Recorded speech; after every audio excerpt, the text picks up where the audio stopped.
Okay, again, we're on an honors part of the class, largely for people who want to go on in computer science or in the C++ sequence. And we're dealing with a especially important data structure called the binary tree. So again, with these data structures, you're going to see a lot of recursion. You're going to see a lot of use of indirection, links, pointers, and we're going to try and simplify the stuff by using type defs. And this material is also found in a book on C in chapter 10.8.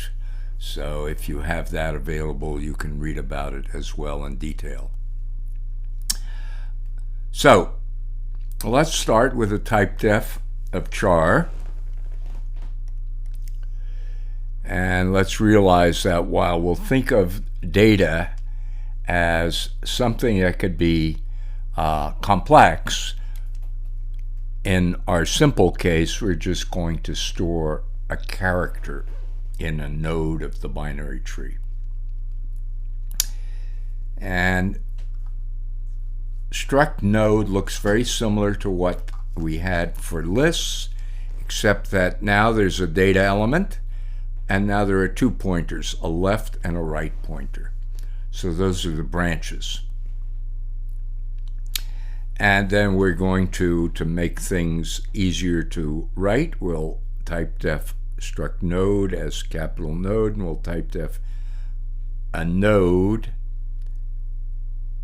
We'll type def a binary tree as a pointer to node. So in effect, you'll be able to look at a binary tree by a pointer to its root. That will be the critical representation within C. And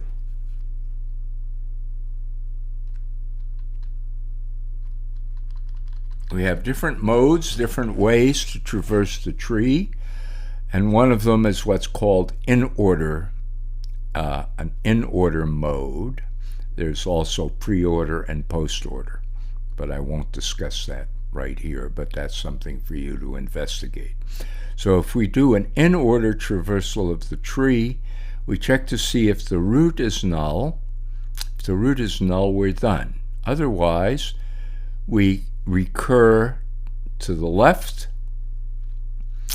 We print the current, what essentially is what the data is being pointed at, and then we recur to the right.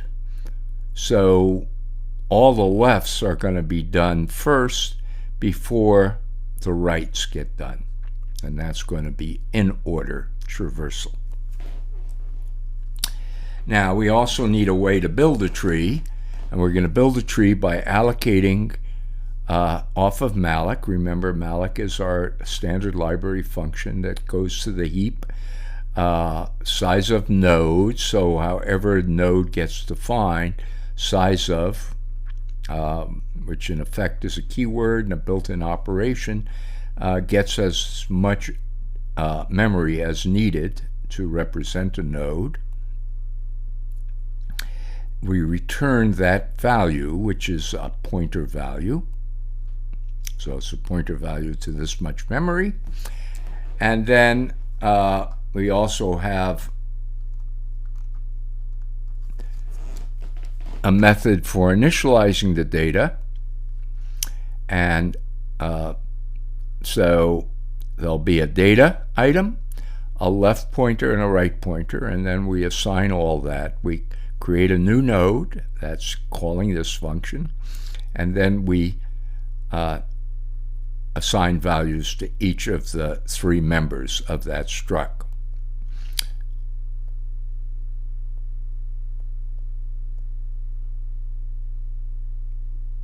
And we're going to return a B-tree value, namely a pointer value, which is what we are currently pointing at. That's going to be the item created.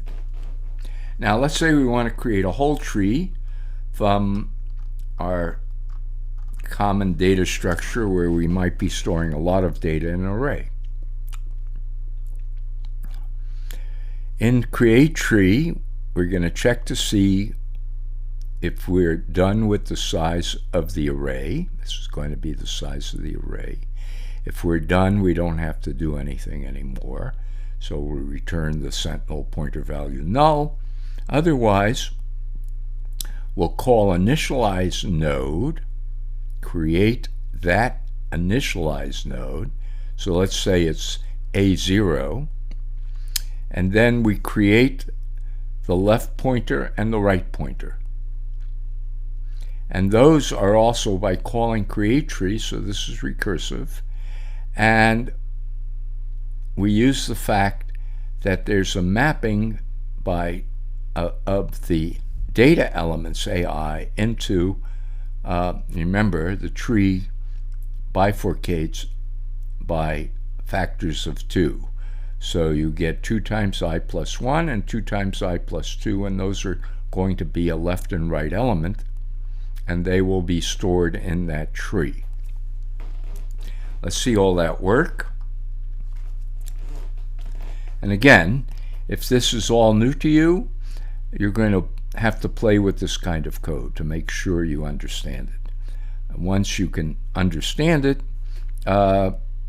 you can just use the idioms over and over again, or in more advanced languages like C++.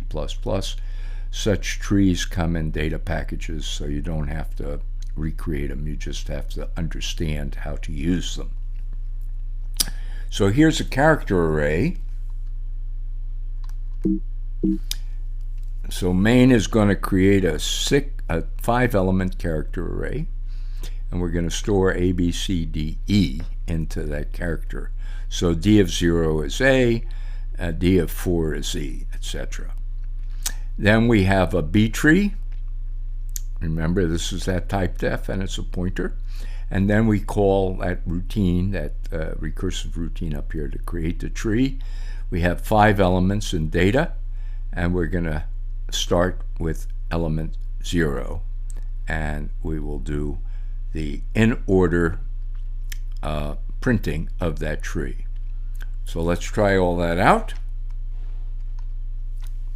I've already compiled this code.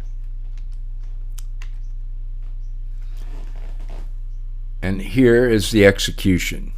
ABCD created in the code, printed in order, gets to be D, B, E, A, C. And if you walk such a tree, you will see that it comes out in that order. So this is a use of storing data into a binary tree. And remember, the binary tree is going to be very useful because it can do certain kinds of operations in logarithmic time, as opposed to searches that might require linear time when the data is just stored in arrays. So there are certain kinds of problems for which this kind of data structure is very, very desirable.